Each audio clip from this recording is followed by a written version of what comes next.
buddies. Welcome back. What are you thinking about? I'm thinking about sinks. In the last video, we talked about ways that we can save money while we're building our house.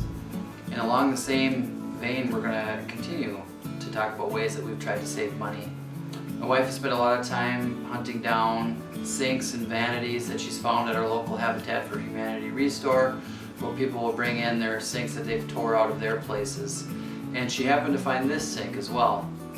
In today's video, we are going to design the cabinet that this sink will rest on, and in subsequent videos, we will take you through the process of actually building it.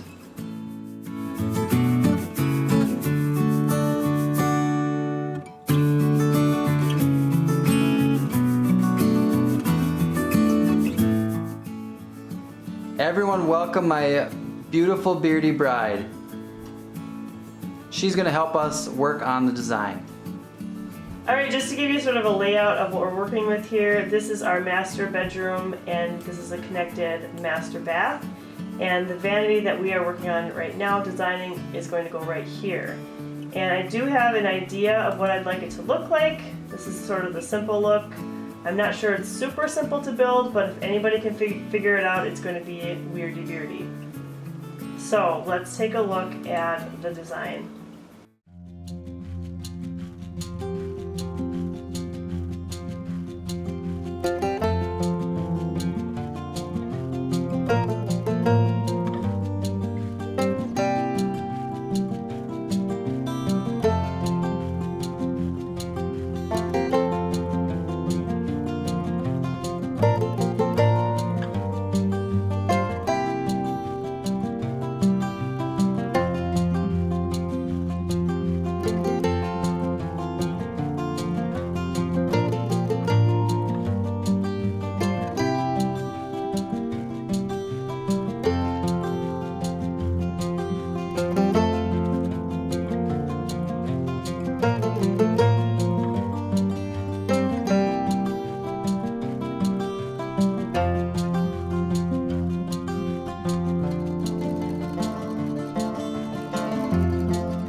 I know it's probably hard to see in here, but along with the lights, my wife has also been going to thrift shops and like the Habitat for Humanity Restore and kind of picking out vanities and cabinets and stuff like that, and kind of mixing and matching. And so this is a case where she has found a top and a cabinet from separate places, and as you can see, the countertop doesn't quite fit.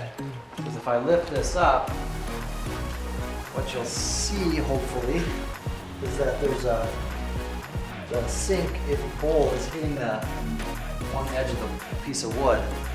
So what I'm going to do is going to cut it down, and you can see that this is as far over as I can get it, and it's not overhanging, so I need to notch out a little piece of that wood.